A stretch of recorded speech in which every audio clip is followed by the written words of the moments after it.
I'm I gonna think have, I'd like to check in, just kind of find out who everybody is. Okay. yeah, absolutely. So we are recording and welcome to the July edition of the Author Jam and welcoming Carol, Ryan, and Jim. Let's see, we are just checking in to see where everyone's coming from and what's top of mind. So, Jim, were you thinking you'd jump right in or? Well, I can. Yeah. Sure. It's a beautiful day. Of course, it's really hard in the summer to find things. I'm also part of a conference, an online conference this month on creating, co-creating a world that works for all.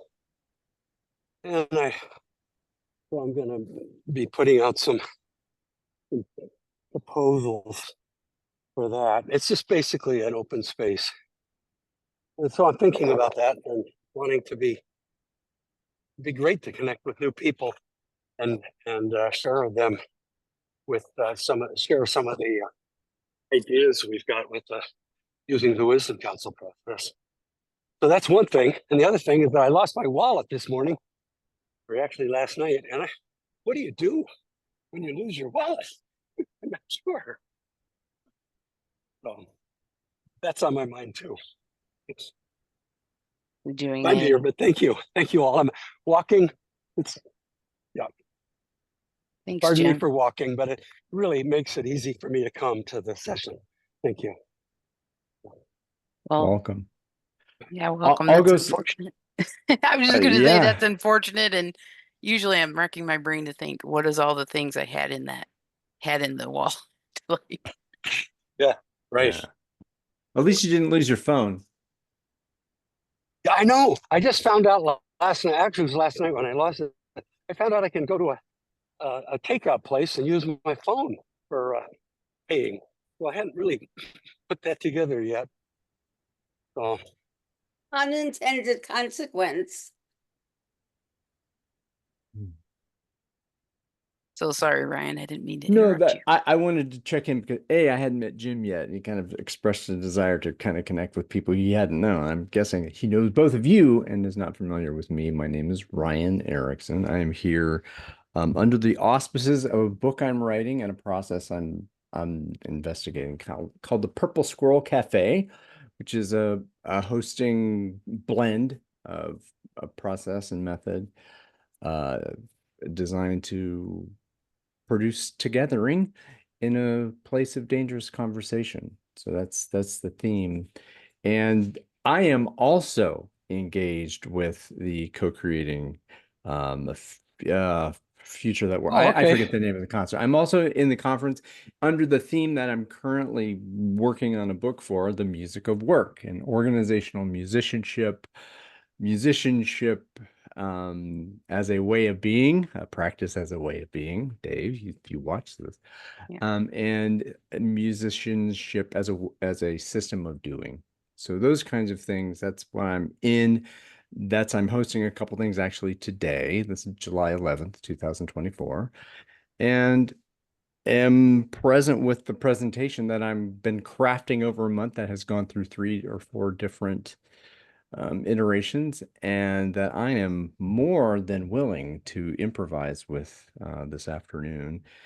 And I am glad to be here and happy to see Lisa and Carol for the many, many times that we've seen each other, and Jim, you for the first time. So with that, checked in. Yes. It's great. Yeah. So Lisa, with that big smile, you're being silent. Are you going to play Carol and go last? Doesn't matter to me. I think I've got lots of things on my mind. They just haven't been, and this isn't necessarily a bad thing. They haven't been maybe OD focused.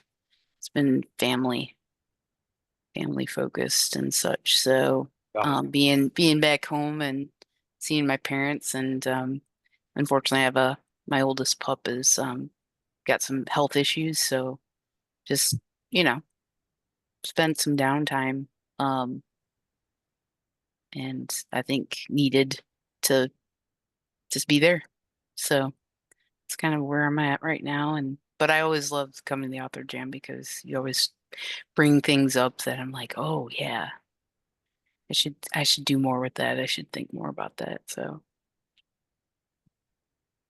I'm really just here listening right now. Where is your family? My family is in the southern lower peninsula of Michigan, but at the tip, like before the bridge. So we always do the hand thing in Michigan, right? So way up here. And so it's always relaxing. I have a small property with my travel trailer, and I'm just able to head up there anytime I want and um, set up a campfire and disconnect. So might be a good reboot, I guess, right now. So Carol, there you didn't have to. Well, you can go last now. So I'm happy to see you all. I guess I'm the privileged one who knows you all. Jim, I'm so glad you're here because I've seen Rosa's and Lisa and Ryan, you've had Rosa on this call. Rosa is probably one of the biggest proponents of Jim's work. And she's become incredibly visible in critiquing and supporting this issue that I don't think she uses the words of a world that works for all, but that's really what she's committed to. So it's wonderful to know that you're actually doing a significant part of that conference. And Ryan, that you're also involved in it. And the truth is that I'm so involved in so many things that I didn't even know it was happening. So I'm glad. Summer was supposed to be a downtime, but I have a sense that Yes. in this crazy world we're living in, there is almost nobody who is in my world who isn't sort of spinning their wheels. And I don't know what that means. My sense is that there's some form of need for balance going on. And another thing, Jim, you know, a world that works for all is central to Barry Johnson's polarity work that he's been doing since the 60s. Uh-huh. And what he says Yes. is that there are two poles to the polarity, and we don't do well when it's both and thinking, that what we've been trained for is either or thinking, and it's an infinity loop. And I think that's my answer to where I am now. I'm just going round and round the infinity loop. And I think, how do I know what I think till I see what I say is one of my favorite.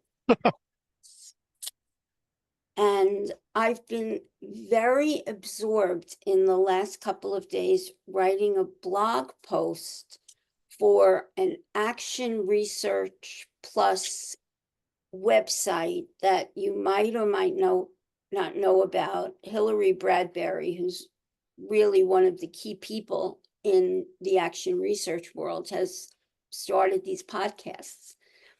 And they did a special issue on poverty.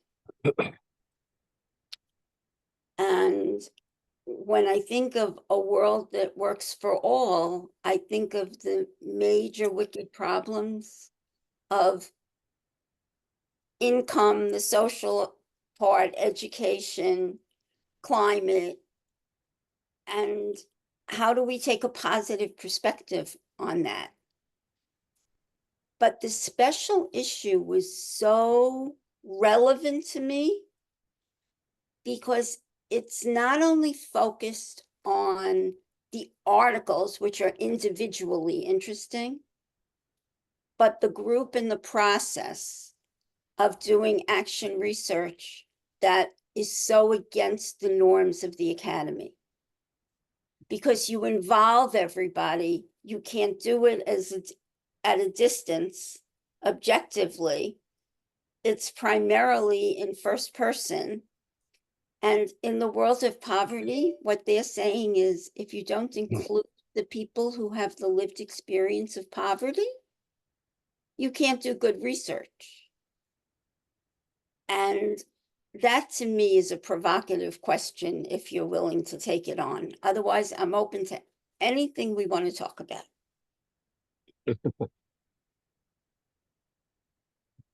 I just asked some friends, and I'm going to ask you now, to what have all of you or any of you experienced a moment of just desperation financially, thinking, my God, I'm not going to make it.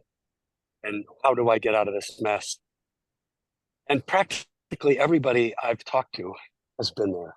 Me too. Yeah. And it's just, it's funny. We can't, maybe we need to deal with people who are actually living in it. But in the other sense, I guess all of us have touched into it. So many of us, have. I mean, especially when you feel a sense of mission in your life and you kind of put aside your job and you just say, God, I got to go do this, but there's no money. And it's just a mortifying period. And you just have to be creative somehow and get out of it. And somehow that, I don't know how that relates to what you said, Carol, but I just am thinking a lot about that now because I'm not in that space right now, but I'm really aware of a lot of young people who are interested in the work that I'm doing, who are in that desperate space right now. Well, that adds to the provocativeness of what I was saying and makes it much more real. Because you can put what I asked over there. And the researcher or the practitioner hasn't put that as front and center of their being. But you raise a really interesting question. What if you started in kicking off a conversation with asking that question, which would humble, I suspect, many of the people in the room who don't identify as understanding or living in poverty, but you've had the moment. Yeah. I want to come in there and say that I'm in a burning, stinking trash fire of financial doom currently, but it's not again, I am not indigent and poor. I mean, I'm in an apartment, but where I've got no work. I'm kind of looking for work and picking stuff up, and it's not going as fast as I want, and draining savings and causing huge stress on the family. That's what I was sensing from your invitation to go through that from this place in the global north. Like this is what that financial stress feels like for me. But having the lived experience of not having a house, having to be in a YMCA and staying and having to put family, I don't know that. I know people who have known that who now are where I am kind of professionally. So that's interesting that I would want to bring that particular person into the conversation. But it's weird because I feel that desperation now, but that desperation is it's of a different kind than the poor folk here in the global north, and for certain it's different for those in the global south, that kind of poverty. So it almost feels like too much to hold.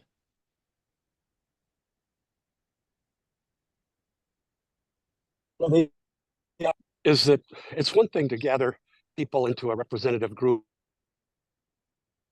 talk, and then they make some kind of, they talk in an analytical, deliberative way, and then they make some kind of recommendation to some authority somewhere. Seems to me that that model isn't what we need right now. We need everybody. We need everybody in one conversation.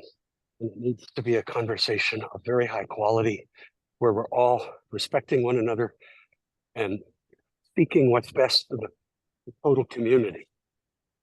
And as well as each other, we have to clean up that too, so make sure everybody's on board, but or it makes as a viable future.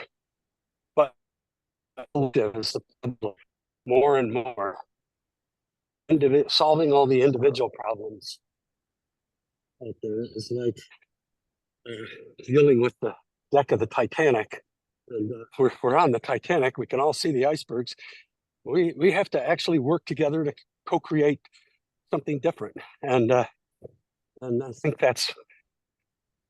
there are social innovations out there that make that possible in the short term.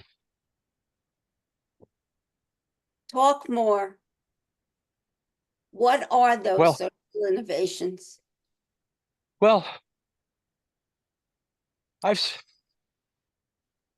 the one key piece of everything I do that people can't understand when I talk a lot of times, because this really hinges on dynamic facilitation and the quality of thinking that emerges from dynamic facilitation. In other words, we tend to think, I mean, there's lots of words out there to describe, I can't do this. Let's see. So there's lots of words out there that are describing kinds of conversation, like deliberation, or rational debate, or discussion, or dialogue. All those words are really good, but they're not what we need. They don't involve what we need. What we need is a quality of conversation, and I call it choice creating, and that's really a pivotal social innovation. An opposite to decision making. It's when we're all in the room and somehow we talk from the heart with our feelings. It's not, and we somehow face some crisis issue, and together we rise to the occasion, and we come up to a unified viewpoint through shifts and breakthroughs. That quality of thinking, I've discovered, does not have a name, but we all know it's needed. We use the term dialogue, but that's not what it is. And we use the term deliberation, but that's not what deliberation is. So it's I call it choice creating as opposed to decision making. It's about co-creating the choice. And it's a creative, collaborative process that involves feelings. Energy takes the lead, not logical step-by-step process. So that's one social innovations. And once people get it, yeah, I mean, I think it's like, oh, of course, yeah. And then dynamic facilitation is a way to reliably evoke choice creating in a situation. Like we have crises right now. It's just that we're not facing them, and we're all in denial. And so, how do we turn and face those crises and do it in the spirit of choice creating? Well, at small group level, that can be done through dynamic facilitation. And that's a second social innovation. And a third social innovation is, how do we do it at very large scale? How is there a we at the large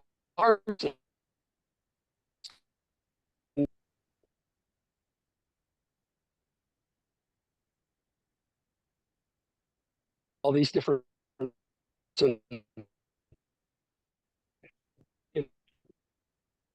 I'd hate Jim, to I ask think- Jim to stop walking. yeah. And it's, Yeah, you're cutting out a bit, Sorry. Jim. So we lost the last 45 seconds or so. Froze. I'm hanging on the edge of my seat at the largest we you're thinking about. I think he's frozen. Yeah. I'm wondering if reception wise, we just need his voice and might have to give up video. And we He lost jumped video out. and audio. Yeah, the finale of his discussion we will await. I hope he can jump back in. I don't think we were prepared for this level of depth when Yeah. we started this. Well- We didn't know where we were. Jim's free to jump right back in where he was, but the things that just kind of went through my mind when you were all bringing a piece in is just the difference in the situations, right? Because Ryan, your situation of, you know, when you have already an expectation of what life is and how it goes, Mhm. and then it changes, and then Yeah. rebounding from that versus if I were to use an example like my hometown, four-way stop. I used to say one blinking light, but they took the one blinking light out and made a four-way stop. And you know, those folks, for the most part, at least more than half the community are below the poverty line. And so, I mean, and me growing up there, I mean, it's a different experience, right? To start out and have most of your life at one expectation, right? Mhm. Of what life is and what that is, and then to say ascend or whatever we want to call it to a new level and then have something go away. You see what I'm saying? Like to me, there's just so many different ways that you encounter poverty. And it you know comes right back to what Jim was getting to, that we were waiting for the finale or the punchline to his discussion there of what it takes. And I like that choice creation because I know in my work it's always about the decision and not about, you know, kind of stepping back and expanding the amount of choices that we might have and, you know, releasing constraints and, you know, because we're on the clock and all of that. But, you know, is there a Mhm. better result and just yeah, more to be done if you create better choices. Right. I think you're talking about that. What it sounds like, and please correct me if I'm getting that Mhm. wrong, is that the conversations you're entering into already have the decisions oftentimes defined. That the Mhm. process of designing the decisions based on the sensing, feeling, thinking, observation of the environment doesn't necessarily happen. Mhm. And that you're fooled into that this is the way things must go. Um, and taking that back to the poverty point, well, I understand the need to have, as an open space, we talk about the 8 billion person conversation, right? To have, how do you open space for 8 billion people to have better conversations? Sounds like that's what Jim is talking about as an aspiration. But what came to me in that moment, like in your city, could you fly in some facilitator from somewhere else and offer the global problem in all contexts to that and get some kind of inspiration to solve that without addressing the needs of this polarity within that community? I would think, and I like how Carol invited the polarities into it, because that's what you're doing, aren't you? You know, you're in the boundary of that conversation. There's multiple polarities in there, and yeah, just me, deal with the polarities that are there at the micro, and then and that from the outside in, instead of these are thus the polarities that thou must deal with, world, Yep. and boom, put it down. So I don't know. I would really love to hear what Jim has to say about that, and I'm listening for him. Yeah. Are you implying, or did you say explicitly that you would or you would not fly in an external facilitator? I'm saying I wouldn't say that's the first thing. What my Yeah. I my wanted to make sure. I would say that choice creation process that we're talking about. So someone who knows the polarities, someone who has domain expertise there. Now, if I'm interested in that outcome of coming together in terms of what might this community within the boundary do to address that in some way. What are the choices we're going to create?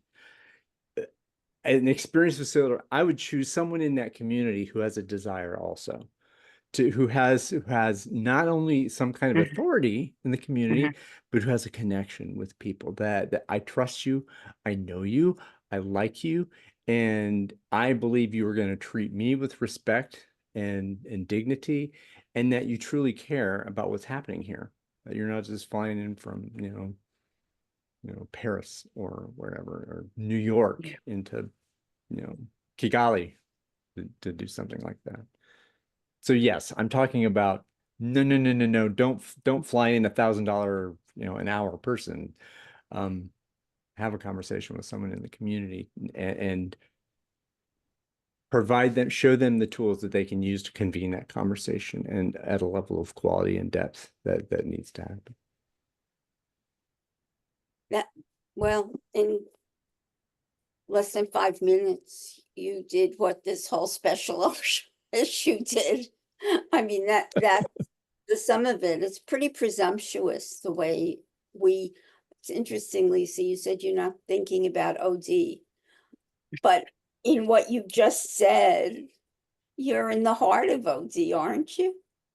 Well, it just, the interventions weren't top of mind, right? Like I was No, stepping back and yeah, but I mean, anytime that's why again I come to the author jam is like someone's gonna say something that relates to where I am at that moment. And so I think going back to the program with my EMOD, my master's, the first thing that popped in my head was, we were applying all the methodologies, and um, uh, Cheryl Helmke and I just did like a deep dive in abundant community, and was just talking about how her community needs this and that, and and where can they get that, you know, from each other, and that's what came into my head when Ryan was talking.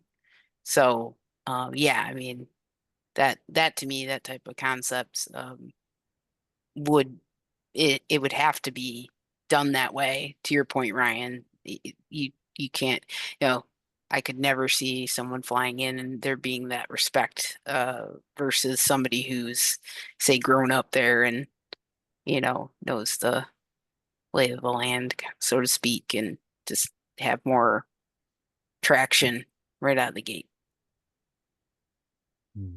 So what? With that huge smile of, I understand this conversation. That's what I'm hearing from you.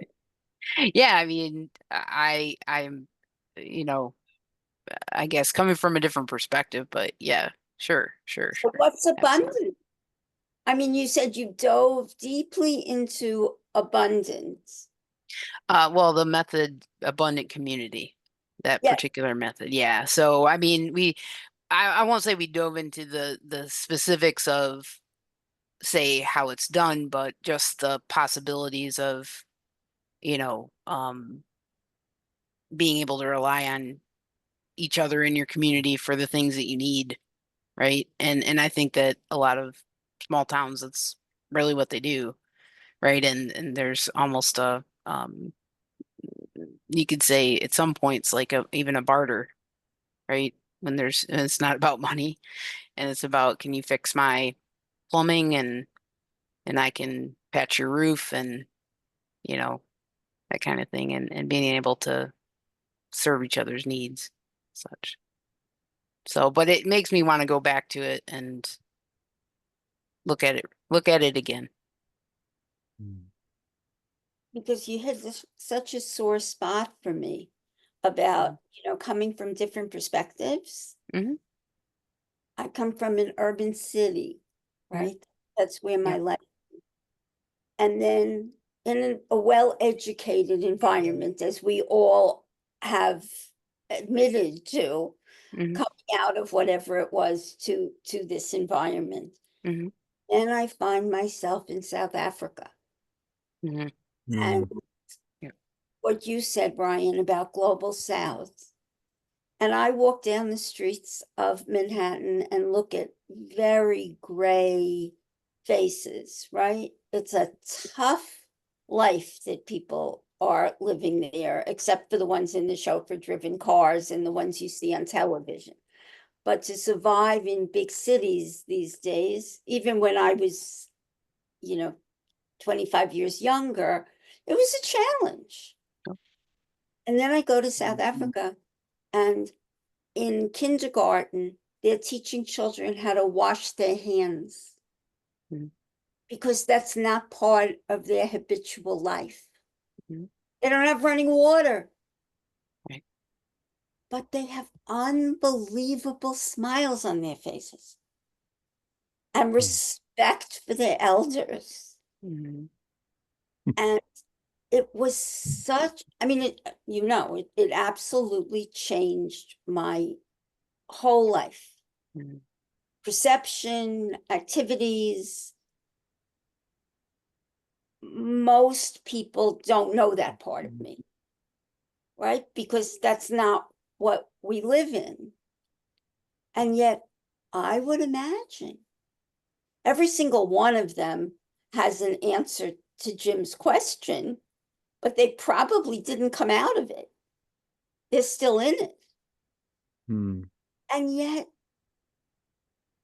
what you're talking about, Lisa, the Mhm. support for each other, the community care is something I've never experienced in my life. Mhm. Yeah, Isn't a community caring for you? Is that what you're saying, Carol? Well, that's stretching it. I mean, if my Oh. family and my friends would hear that I said not caring about me, they would say, well, that's because you have a block to that. But Hmm. I mean community in the sense that you feel so comfortable. Hmm. It's not an ask. It's not a favor. It's Mhm. this is how we operate around here. Hmm. It's not that people aren't willing to do it. It's that we don't ask. Hmm. Well, yeah, I mean, just briefly, I'd say, have we set up a environment that can thrive? Right. That's really where I see that going is that, the when you were in South Africa, they made an environment that was the first thing you learned, right? Like that was of Hmm. utmost importance, and where do we have or where have we created an environment where that can blossom first? And this is so interesting because, oh, I'm so sad Jim isn't here. Oh, looks like we might have Jim and Birgit. Oh my goodness. Yay, Jim's back. Sorry, I That's really okay. don't know what happened. Okay. I'm thinking you just lost bandwidth and so the video and such probably took you out. And there's Birgit. Yeah, I have a Hello, good signal. I'm not sure. You got a good connection, Jim. So oh, good. Everybody's still here. Cool. Yeah, yeah. I didn't- So Birgit, how are you? I'm great. I'm happy to see you. I apologize for being so late.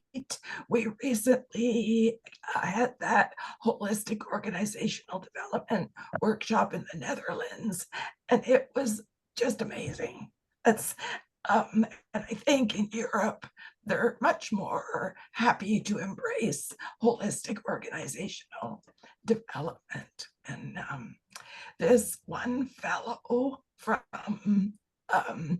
this anyway from a particular group wrote a great blog post on processes like whole person and open space as feminist practice, and it was just lovely. That's my little update. So you can't leave us without me making a request that you send that to us. I happily will. And I think Jim came back at exactly the right moment because he was walking and we lost him. And thank you. What a sweetie. He is a sweetie. He brings me Mm. coffee. I lost my train of thought. Oh, Jim triggered an incredible deeper dive into his perspective, which almost dovetails, I suspect, with the feminine perspective that you just spoken about. So in very high level, he says we need different OD dynamics in the world we're living in. And he offers 3: choice creating, as opposed to decision making. Very interesting. Dynamic facilitation, which is his method. Mhm. And then where we left him was, how is there a we? And how do we get that in large scale? Mhm. And I Yes. believe, is that correct, Jim? Yes. Did I Very read much so. that Yes. correctly? Wants to say, you know, huh? You did great. Thank you. Yeah. Can you hear me? Maybe I'm not Yes, talking. Oh, yeah. yes. Okay. Yeah. Everybody wants to say we need to. There's a zillion we need tos out there. I just asked ChatGPT, where are the big save the world efforts going on? What's happening? And ChatGPT gave me a list of 10 we need tos. You know, it's really about arm waving. Well, we need to do regenerative agriculture. Well, we need to have a global constitution. Well, okay, great. But there's no we to do that. And so it's arm waving as far as I can tell. But I think the Wisdom Council process applied globally can create that we. And one we is we, just us, just a few of us here. But usually what happens when people talk about we need tos, they immediately transition into we, lots of people, or us as individuals need to transform. It's really an individualistic kind of mentality. And then, or perspective. And then the next we is we too, I think, is, organizations like, oh yeah, we need to develop new technologies, and our eco village here needs to model, what needs to happen in the world, that kind of thing. That's we number 2. And we number 3 is, well, our official we, which is let's go demonstrate in the streets so we can get the Congress to act, blah, blah, blah. And of course, that can't do anything. I mean, we pass laws against racism or something. I mean, it doesn't deal with the problem. The whole idea of abortion seems to me a joke, because we go back and forth about what law would be best. It's not about laws if we really solve the problem. So the whole thinking process is really, really, really limited. And then what we really need is a we, all of us on board, all of us. A legitimate word for it is we the people. We need a we the people nationally that can trump this mess that's going on. I use that word on purpose, but we can trump. There's the only higher authority than the Constitution, which has been taken over, is we the people. But there is no we the people. It just existed for a flashpoint in the 1789 area. How can you and I, we zero, facilitate into existence we number 4, we the people? And now we're living in a system, new kind of democracy, new kind of a new dynamic altogether of relationships, people, new aspirations. It becomes an embarrassment to have all the money. In our current system, that's what you strive for, to win all the money. Anyway, I'll stop talking. But so I think the wisdom, I'll just summarize. To me, there's choice creating is the quality of thinking that makes this happen. It doesn't work with dialogue. It doesn't work with deliberation. It doesn't work with all these other things that people discussion, rational debate, all these other qualities of thinking. No, we need choice creating. That's when we're all on board. We're speaking with our heart, and we come to a unified viewpoint through breakthroughs and shifts. And we know how to do that at the small level. And using the Wisdom Council process, we can actually, the Wisdom Council process can facilitate that coming together very large scale. And we know this because 2 states of Austria have adopted it into their constitution already. And they've been over 8 years, I think now.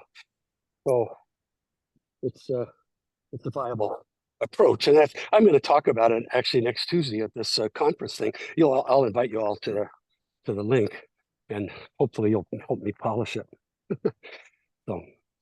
So what was interesting was that we lost Jim, and then we got into a very deep conversation about what now seems to me a direct link to what you started with, Birgit, about Europe is so much more open. I don't think the word you used was open, but that's been my experience working with the Action Research Group.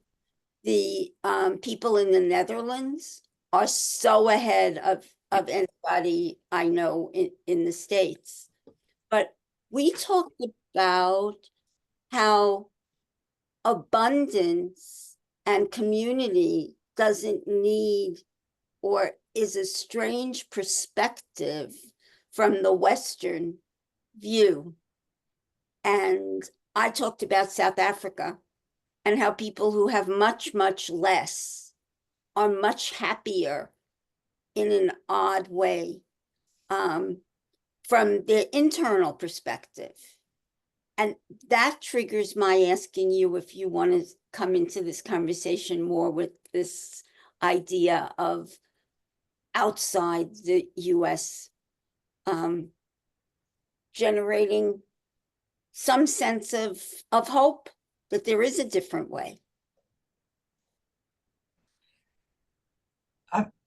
Jim, I hope that you're willing to have a slightly different viewpoint expressed, because I'm just about to express that. I'll begin with open space. And this is my viewpoint.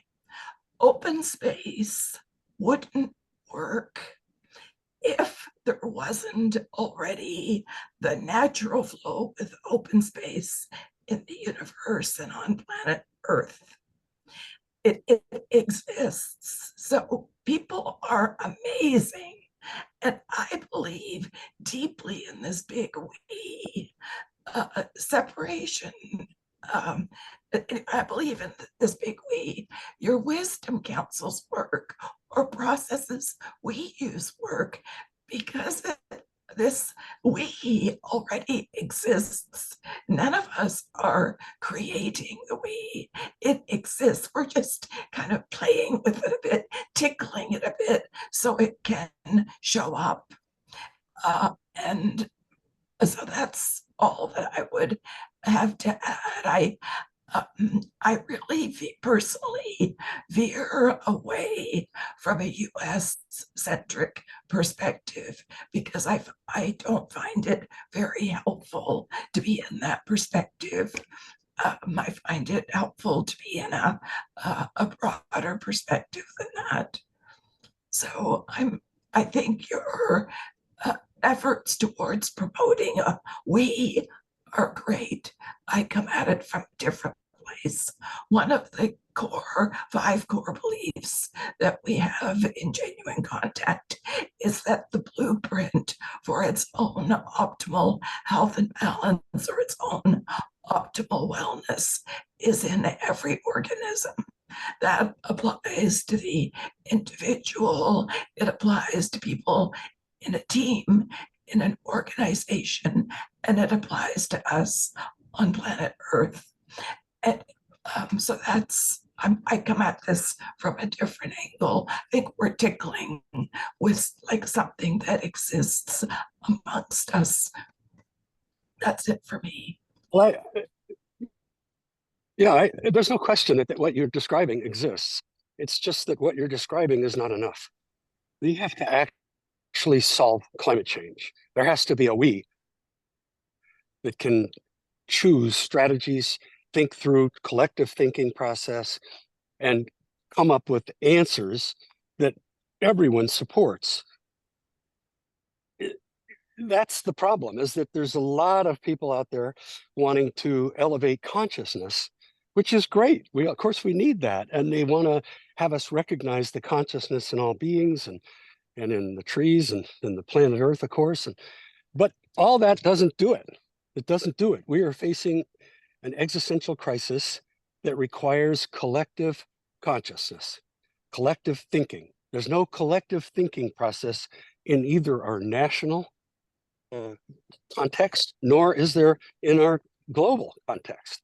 And so what all this good-spirited sense of we and everything turns out to be a we, our team versus your team, our religion versus your religion, our red team versus the blue team. And then we have a lot of, I think, apologists walking around saying, hey, everything's fine, it's all happening. Well, it isn't happening. There needs to be actual thinking, collective thinking, and agency, where we, the people, have agency to, like they did in 230 years ago, they designed a constitution and said, we're going to do this. And at that point, pretty much after the Bill of Rights anyway, pretty much everybody said, yeah. So I don't mean to talk against what you're saying, because I nod at everything you say. I just want to point out that it's not nearly enough. I want to invite a thought experiment here in the last couple of minutes. Yeah. And imagine, if you will, I don't know you, I don't trust you, I don't like you, and I don't believe you want the best for me in this world. So why would I agree to join your we? I don't want to be part of the we that doesn't like me. Okay, well, great question. This is the difference between a facilitated setting in the spirit of dynamic facilitation and a normal joining process. When what we're doing merely is having people care about some issue. If you care about some issue and there is a conversation going on, then I got to think, I'm talking, if you're in and there's a conversation going on that's actually choosing and making decisions, I say decisions, really creating the choices, then you want to be in it.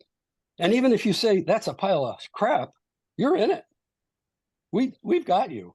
So we're setting up a conversation that's inclusive, and anybody who talks or refers to it or even pays attention is in the conversation. And each time we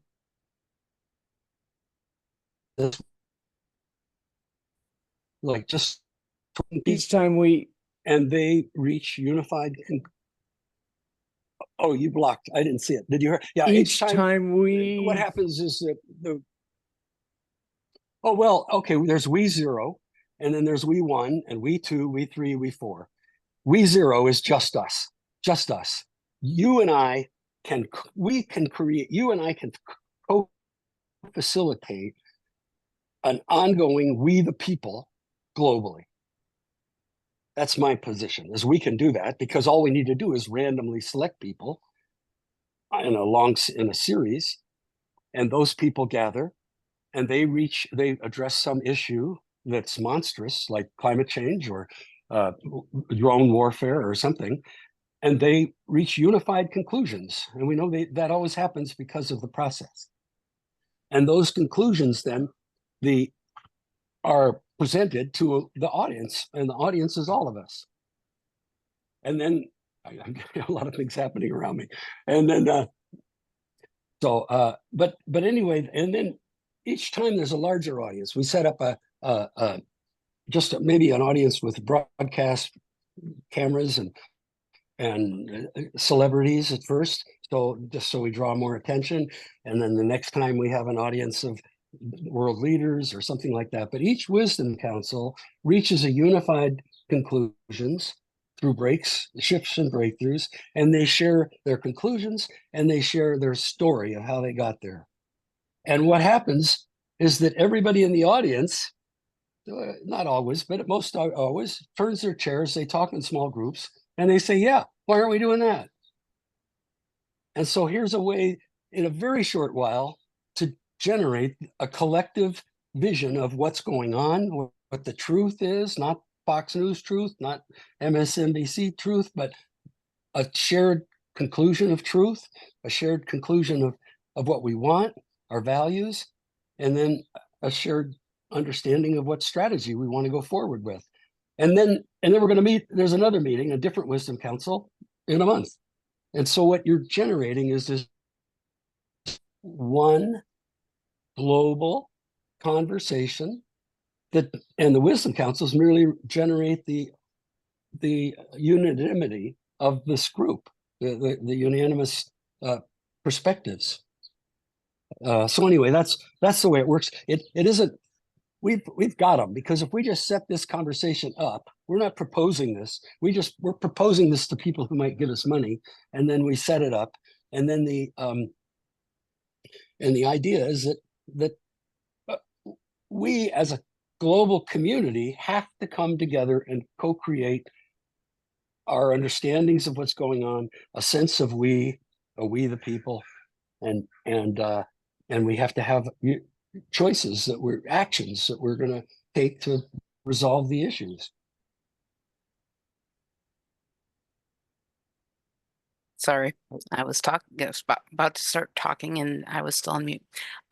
So I think, the conversation, Jim, it just opens up a whole host of things that needs to happen. And I think that part of the conversation when you unfortunately dropped out, I think is where Ryan, maybe you were going, is that we had talked a bit about the, Carol and South Africa and how they automatically respect their elders, and it just comes from a different place. When we need to tackle things like these big issues in the world. And so I know we only have probably a couple more minutes to kind of bring this together. I think we kind of traveled across a broad spectrum, starting in poverty, talking about poverty, and then dovetailing into some of these really big issues. So I don't know if we want to do a quick checkout of what you're thinking about right now in these last couple minutes. But I think, Jim, you open up just a huge conversation that needs way more than an hour. You bet. So I'm going to go first and check out because I'm literally on my way to the airport and I don't want to miss my flight. It's very frustrating that it can't continue because I think this dialogue is really strong.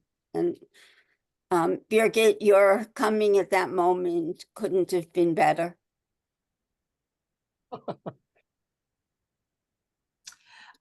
I'll do my checkout. Words that say we have to, I kind of just, whoa, it backs me up a bit. Maybe it's the rebel in me that doesn't like the we have to. Answers are so often found with the outlier. And I'm not quite sure, Jim, where with what you're talking about, where the beauty of diversity fits into that, and that lone voice that so often is the one that moves things forward, often from the most least likely person. So you've got thinking going, and this author gems for the purpose of thinking. So I thank you for that. That's it for me. I'm going to I'll check listen to the end on the recording. I'm really going. I hate to. Bye, Carol. Bye-bye. I'm going to check out with hope for togethering instead of othering in the interest of integration and unity, and showing grace for others and for respect for their dignity. And I think that's going forth with that belief in that spirit, at least for me, with all the tools that are here, that we don't need new tools. We need to engage with the tools we have, such as genuine contact and the dynamic facilitations. Any last thoughts, Jim? Well, thank you for the opportunity. I've been, talking about this for 30 years, and I mostly get met with anger. So it was really nice for me to have a spirit of dialogue, be able to talk about it in this way. It's, yeah, to me, there's a must in it, Ricky. That has to happen. We're not on a good path, and I don't see. I see lots of people waving their arms with quote so-called solutions that are not, they're not solutions.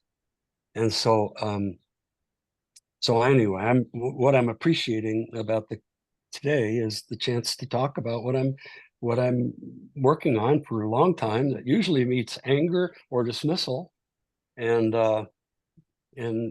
feel heard. Thank you. Thanks, Jim. All right, everyone have a great day, and I hope that we can meet again and move forward and find some answers, Jim.